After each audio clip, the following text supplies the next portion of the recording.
हरिओम। नमस्कार मित्रों, प्रणाम, जय श्री राम, जय बद्री केदार।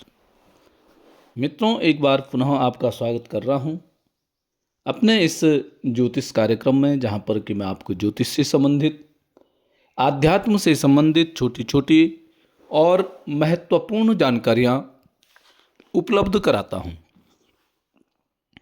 मित्रों, आज पुनः एक अहम विषय पर चर्चा कर रहा हूं।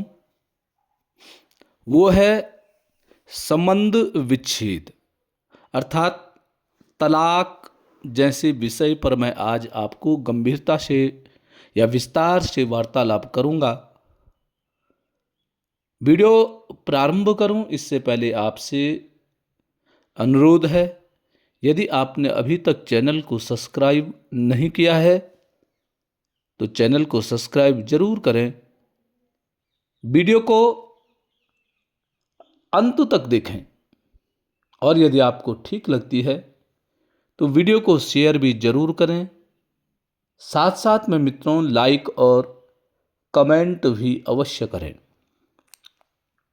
मित्रों, आजकल एक रिवाज सा बन गया है, एक रीति बन गई है कि पति पत्नी में थोड़ा सा अनबन होए और फिर इनका संबंध विच्छेद हो जाते हैं, अर्थात तलाक जैसी स्थिति पैदा हो जाती है। परंतु मित्रों, इसमें ग्रहों की भी अपनी चाल होती है।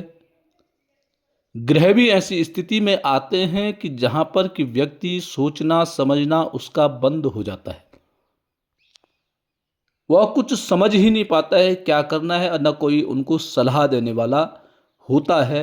अकेले बच्चे हो जाते हैं और गलत निर्णय लेने पे मजबूर ऐसे बच्चे हो जाते हैं। और यदि इनको थोड़ा सा समझा दिया जाए तो थोड़ा स्थिति सुधर सकती है। अब मैं बात करूंगा कि कौन से ग्रह ऐसे होते हैं जो व्यक्ति को मजबूर कर देते हैं, या किसी के ऐसी स्थिति यदि बन रही है, बार बार टकराव की स्थिति आती है, तलाक जैसे योग जिनके बनते हैं उनके ग्रह कैसे होते हैं और क्या सावधानियां ऐसे व्यक्ति को बरतनी चाहिए, आओ उसके बारे में चर्चा करते हैं। मित्रों, जन्म कुंडली का जो सप्तम भाव होता है, सातवां जो भाव होता है, वह हमारे दांपत्य जीवन से संबंध रखता है। जो सप्तम भाव का स्वामी होता है, जो सप्तमेश होता है, वह हमारे विवाह से संबंधित क्रियाकलाप पर ध्यान रखता है। और जो जिन ग्रहों की दृष्टि सप्तम भाव में पड़ती है, वो ग्रह भी दांपत्य जीवन के सुख और दुख में महत्वपूर्ण भूमिका निभाने वाले होते हैं। अब सातवें भाव में यदि किसी व्यक्ति का शनि है या केतु है, शनि केतु यदि सप्तम भाव में है, उच्च के हैं दोनों या अपनी राशि के हैं, तो फिर ऐसी स्थिति में भी व्यक्ति हमेशा अपनी चलाता है और सामंजस्य नहीं बैठा पाता है। पार्टनर के साथ उसका रवैया जो होता है ठीक नहीं होता है। या फिर मंगल है या सूर्य है, ये सातवें घर में है और ये दोनों भी यदि उच्च के हैं, उच्च का सूर्य यदि सातवें भाव में है, उच्च का मंगल भी यदि सातवें भाव में है, और जो दूसरा है पार्टनर है उसका किसी भी प्रकार के ग्रह सातवें भाव में नहीं है, तो ऐसे में भी मित्रों टकराव की स्थिति पैदा होती है। और जब बहुत ज्यादा स्थिति खराब होती है तो ये दोनों की दोनों अलग रहने लग जाते हैं। यदि मित्रों सातवें घर में शनि, केतु या मंगल और सूर्य अशुभ होकर के सातवें भाव पर दृष्टि डाल रहे हैं, ठीक है। यदि सातवें भाव पर शनि हो गया, केतु हो गया, मंगल हो गया, सूर्य हो गया, ये चारों ग्रह उच्च के होकर के और सातवें घर पर दृष्टि भी डाल रहे हैं, तो ऐसे में भी दांपत्य जीवन में उतार चढ़ाव की स्थिति पैदा हो जाती है।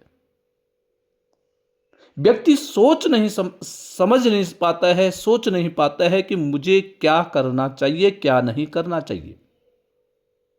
तो ऐसी स्थिति में क्या होता है मित्रों कि जो अभिभावक हैं, जो लड़की के माता पिता हैं या लड़के के माता पिता हैं, ये दोनों आपस में बैठ करके सामंजस्य बैठा करके फिर इनका ब्याह रोक सकते हैं, बचा सकते हैं। या सातवें भाव में पाप कर्तरी योग बन रहा है। अब पाप कर्तरी योग क्या होता है? यदि छठवें भाव में भी पाप ग्रह बैठे हुए हैं और आठवें भाव में भी पाप ग्रह बैठे हुए हैं और दोनों ने सप्तम भाव को दूषित कर दिया है, तो ऐसी स्थिति में भी तलाक के योग अधिक बन जाते हैं। सप्तमेश और शुक्र, सप्तम भाव का स्वामी और शुक्र अगर शनि, सूर्य और राहु से प्रभावित हो रहे हों, सप्तम भाव का स्वामी जो है वो यदि शनि, सूर्य, राहु से यदि प्रभावित हो रहा है या शुक्र भी शनि, सूर्य और राहु से प्रभावित हो रहा है या दूषित हो रहा है या इनकी दृष्टि इस पे पड़ रही है, तो ऐसी स्थिति भी तलाक जैसी स्थिति पर पहुंचाने का काम कर देती है। ऐसे व्यक्तियों का भी अक्सर संबंध विच्छेद होता है। इसके अलावा मित्रों, शुक्र, यदि शुक्र आर्द्रा नक्षत्र, ज्येष्ठा नक्षत्र या मूल नक्षत्र में स्थित है, किसी व्यक्ति का शुक्र ग्रह जो है आर्द्रा नक्षत्र में है या ज्येष्ठा नक्षत्र में है या मूल नक्षत्र पर स्थित है, तो ऐसे व्यक्ति को भी सोच समझ करके निर्णय लेने की आवश्यकता है। राहु, शनि और मंगल, ठीक है, राहु हो गया, शनि हो गया और मंगल ये हो गया है, ये सातवें भाव में स्थित होकर के और जन्म कुंडली में शुक्र नीच का हो गया है या शुक्र अस्त हो गया है। ऐसे में भी तलाक जैसी स्थिति बन जाती है, आपसी सामंजस्य खराब हो जाता है, तालमेल बिगड़ जाता है। जब जन्म कुंडली के सातवें भाव में मंगल और केतु की युति हो और केतु और शुक्र का राशि स्वामी जन्म कुंडली में निर्बल होकर के कमजोर स्थिति में चले गया है, ऐसे में भी तलाक जैसी स्थिति पैदा हो जाती है, अर्थात तलाक होने के चांस अधिक होते हैं। सातवें भाव का स्वामी छठवें भाव में हो और शुक्र नीच और अस्त होकर के जन्म कुंडली में कहीं भी बैठा हुआ यदि है, तो यह स्थिति भी तलाक जैसे स्थिति पैदा करने का काम करते हैं। कहने का तात्पर्य मित्रों यह है कि किसी भी जातक की यदि जन्म कुंडली में सातवें भाव में पाप ग्रह विराजमान हैं। पाप ग्रहों में कौन कौन से आते हैं? शनि हो गया, मंगल हो गया, सूर्य हो गया, राहु हो गया और केतु हो गया। ये पाप ग्रह जिस भी व्यक्ति के जन्म कुंडली के 7वें भाव में बैठे हुए हैं, ऐसे व्यक्ति को, चाहे वो लड़का है या लड़की है, अपने दाम्पत्य जीवन को सुखमय बनाने के लिए टकराव की स्थिति जब भी पैदा होती है तो ऐसे व्यक्ति को एक कदम पीछे स्वयं हो जाना चाहिए। यदि आप चाहते हैं कि मेरा दाम्पत्य जीवन सुख ऐश्वर्य के साथ व्यतीत हो तो आपको बार बार समझौता करना चाहिए, तब जाकर के आपका जो दाम्पत्य जीवन है वह सुरक्षित रह सकता है। या आप यदि समझदार हैं और आपका जो पार्टनर है, आपका पति है या आपकी पत्नी है, उसकी जन्म कुंडली के 7वें भाव में ये पाप ग्रह विराजमान है, तो तब भी आप संभल कर रह सकते हैं, आप रिश्ते को बचा सकते हैं। कहने का मतलब हो गया है कि यदि किसी भी जन्म कुंडली में इस प्रकार के ग्रह हैं, यदि दूसरा व्यक्ति शांत नहीं है, समझदार नहीं है, तो मित्रों आपका घर नहीं बिगड़ सकता है या नहीं बच सकता है। और यदि समझदार है तो इन बातों को ध्यान में रह करके जब क्रोध जैसी स्थिति, झगड़े वाली स्थिति आती है तो आपको शांत रह जाना चाहिए या उन ग्रहों का उपाय कर देना चाहिए, तब जाकर के आपका दाम्पत्य जीवन सुखमय व्यतीत हो सकता है। या जिन व्यक्तियों की जन्म कुंडली में शुक्र ग्रह, पुरुष का शुक्र ग्रह यदि ठीक स्थिति में नहीं है तो ऐसे व्यक्ति को जब टकराव की स्थिति आती है तो संयमता ऐसे व्यक्ति को बरतने की आवश्यकता होती है। यदि किसी स्त्री की जन्म कुंडली में बृहस्पति ग्रह ठीक स्थिति में नहीं है तो ऐसी स्त्री को भी सोच समझ करके कार्य करने पड़ेंगे, तब जाकर के आपका जो दाम्पत्य जीवन है, वैवाहिक जीवन है, सुखमय व्यतीत हो सकता है। अन्यथा आप हमेशा टकराव की स्थिति में रहेंगे, आप स्वयं भी प्रसन्न नहीं रहेंगे और आप अपने घर वालों को भी प्रसन्नता नहीं दे सकते हैं। मित्रों, जब भी आप जन्मपत्री का मेलापन करते हैं तो उस समय सप्तम भाव को ठीक ढंग से आप देख सकते हैं। केवल गुण देख करके आप जन्म कुंडली को नहीं मिला सकते हैं। केवल आप गुण देखेंगे कि 22-26 गुण मिल रहे हैं तो जन्मपत्री जुड़ गई। मित्रों, ऐसा नहीं है।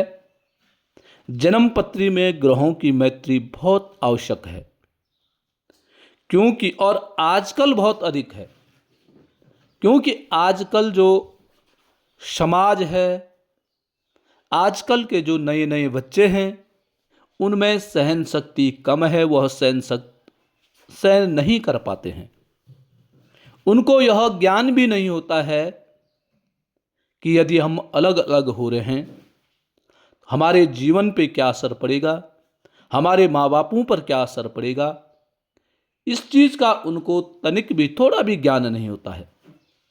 कितना खर्चा हमारे हिंदू रीति रिवाज में, कितने खर्चे ब्याहों पर होते हैं। माँ बाप की पूरी जमा पूंजी एक लड़की या एक लड़के के ब्याह पर खत्म हो जाती है और बच्चों का थोड़े से बाद विवाद में आप तलाक जैसी स्थिति पे पहुंच जाते हैं। इसलिए मित्रों, ऐसा न हो। ब्याह से पूर्व ही आपको ठीक प्रकार से जन्म कुंडली का आकलन करा देना चाहिए, ग्रहों की ठीक स्थिति देख लेनी चाहिए, तब जाकर के आप सुखमय जीवन व्यतीत कर सकते हैं। आपके ग्रह किस प्रकार के हैं? आपके ग्रह यदि खराब हैं तो ऐसा नहीं है कि आपने तलाक कर दिया, आप सुखमय जीवन व्यतीत कर सकते हैं। मित्रों, नहीं। यदि आपके ग्रह ठीक नहीं हैं तो आप सुखमय जीवन व्यतीत कर ही नहीं सकते हैं। इसलिए गलत मार्ग को चुनने से पहले अपने स्वयं ग्रहों का निरीक्षण कीजिए, अपने में बदलाव कीजिए। यदि आप स्वयं में बदलाव नहीं कर सकते हैं तो अपने पार्टनर को बदलने की कोशिश करिए। मित्रों, पति पत्नी का एक रिश्ता ऐसा होता है कि पत्नी में यह ताकत होती है कि वो अपने पति को बदल सके, और पति में यह ताकत होती है कि वो अपने पत्नी को बदल सके। तब मित्रों दाम्पत्य जीवन सुखमय व्यतीत होता है। कोई ग्रह खराब हैं, उन ग्रहों का उपाय कर सकते हैं, उनका दान कर सकते हैं, उनका जप कर सकते हैं। तो मित्रों, ये थी आज की जानकारी। आज के लिए बस इतना ही। कल पुनः किसी नई जानकारी के साथ आपके सामने पुनः प्रस्तुत होऊंगा।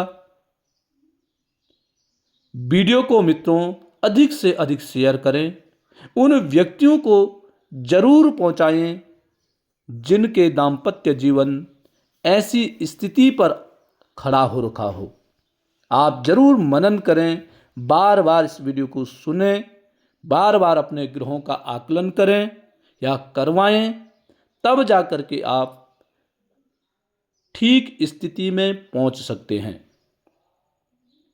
तो मित्रों, कल पुनः किसी नई जानकारी के साथ आपके सामने प्रस्तुत होऊंगा। तब तक के लिए नमस्कार, प्रणाम, जय श्री राम, जय बद्री केदार।